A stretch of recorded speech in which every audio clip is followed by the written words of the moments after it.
Number 25. The baby disposal. One thing you'll realize by the end of this list is that people, at least in the past, were very fond of cannibalism, sacrifice, and torture. As a case in point, not long ago several archaeologists were searching through the sewers beneath a Roman Byzantine bathhouse in Israel when they came across something terrifying. Baby bones, and lots of them. For whatever reason, someone in the bathhouse above apparently felt compelled to dispose of hundreds of babies in the sewer below. Number 24. The Venetian vampire. Although these days the most surefire method used to slay vampires is a stake through the heart, hundreds of years ago that was not considered sufficient. Allow us to introduce you to the ancient alternative, the brick through the mouth. Think about it. What's the easiest way to keep a vampire from sucking blood? Cram his face full of cement, no doubt. The skull you're looking at here was found by archaeologists just outside Venice in a mass grave. Number 23. Teotihuacan sacrifice. Although it's been known for years that the Aztecs hosted numerous bloody sacrificial festivals, in 2004 a grisly discovery was made just outside of modern-day Mexico City. Numerous decapitated and mutilated bodies of both humans and animals shed some light on just how horrific the rituals could get. Number 22. The Terracotta Army.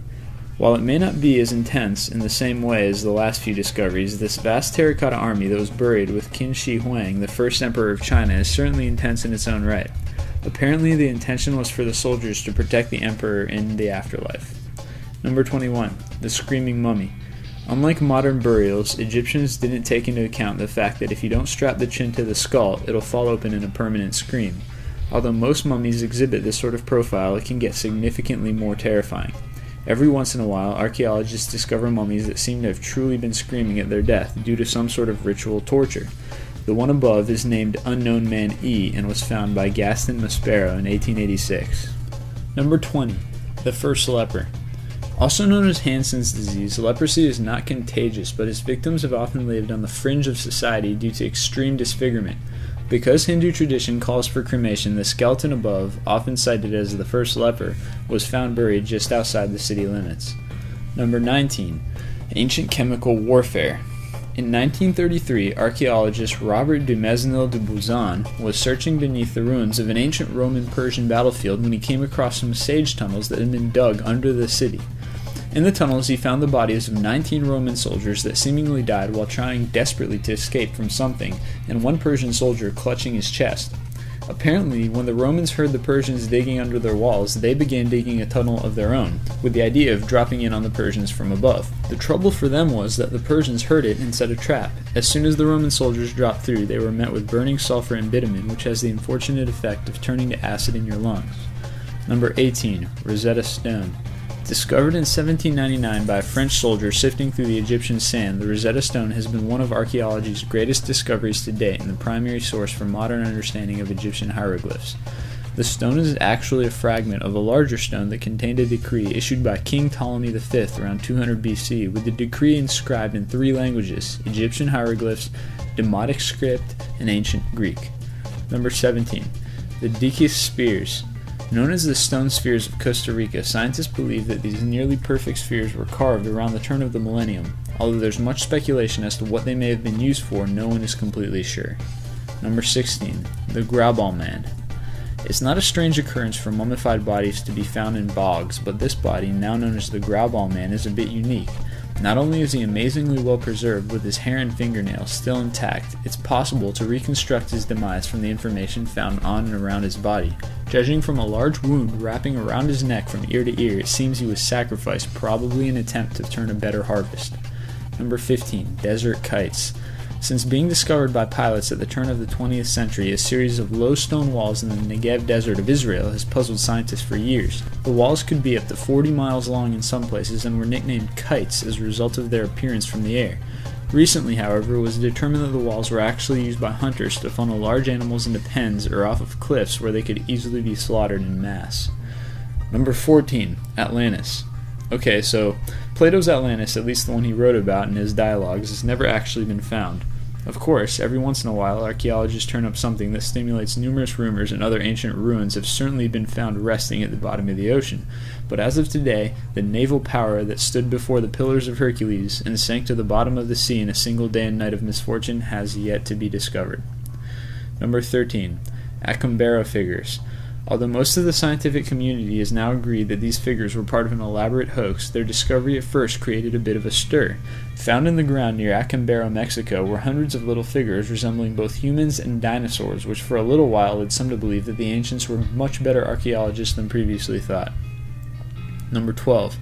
The Antikythera mechanism.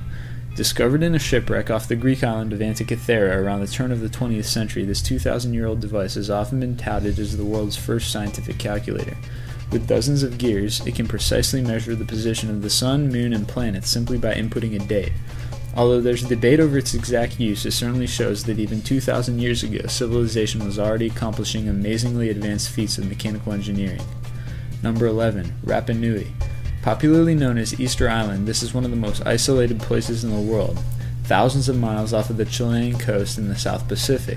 The most baffling thing about the island, however, isn't the fact that humans even managed to find and settle it, but that they then proceeded to construct enormous stone heads around the island. Number 10. The Tomb of Sunken Skulls. While excavating a dry lake bed in Motala, Sweden, archaeologists came across several skulls that had stakes driven directly through their craniums. As if that weren't bad enough, one of the skulls even had pieces of the other skulls crammed up inside it. Whatever happened there 8,000 years ago wasn't pretty. Number 9. The Piri Reis Map. Dating to the early 1500s, this map shows the coastlines of South America, Europe, and Africa with amazing precision. Apparently it was constructed by general and cartographer Piri Reis, hence the name, from the fragments of dozens of others. Number 8. The Nazca Lines.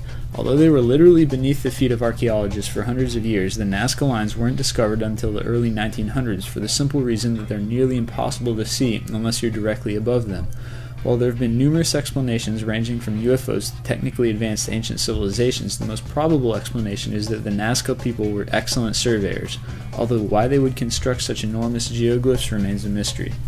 Number 7. The Dead Sea Scrolls. Similar to the Rosetta Stone, the Dead Sea Scrolls are one of the major archaeological finds of the last century. They contain the earliest known surviving copies of biblical documents that date all the way back to 150 BC. Number 6. The Mount Owen Moa. In 1986, an expedition was making its way deeper and deeper into the cave system of Mount Owen in New Zealand when it came across the huge claw you're now looking at. It was so well preserved that it almost seemed like whatever it belonged to had just died recently. Upon excavation and inspection, however, it was determined to belong to an upland moa, a large prehistoric bird that apparently came with a nasty set of claws. Number 5. The Voynich Manuscript. Described as the world's most mysterious manuscript, this piece of literature has been dated back to the early 15th century. With most of its pages filled with what seems to be herbal recipes, none of the plants match known species, and then its language remains undecipherable. Number 4. Göbekli Tepe. Although at first glance it may seem like nothing more than a bunch of rocks, this ancient settlement discovered in 1994 was constructed roughly 9,000 years ago and is currently one of the oldest examples of complex monumental architecture in the world, predating the pyramids by thousands of years. Number 3. Sacsayhuaman. This walled complex just outside of Cusco, Peru is part of what used to be the capital of the Incan Empire. The crazy part about this wall, however, is in the details of its construction. The rock slabs fit together so tightly that it would be impossible to slide even a hair between them. It's a testament to the precision of ancient Incan architecture. Number 2. The Baghdad Battery. In the mid-1930s, several plain-looking jars were discovered near Baghdad, Iraq. No one paid any notice to them until not long after, when a German museum curator published a paper claiming that the jars may have been used as galvanic cells or batteries. Although it may seem far-fetched at first, even the Mythbusters got on board and confirmed that it was indeed a good possibility. And number 1. Headless Vikings of Dorset. While digging a railroad in Dorset, workers came across a small contingent of Viking warriors buried in the ground, all missing their heads. At first, archaeologists thought that maybe some villagers had survived a raid and exacted their revenge, but upon closer inspection things got a little less clear. The beheadings looked too clean and seemed to have been done from the front rather than the back. They're still not sure what happened.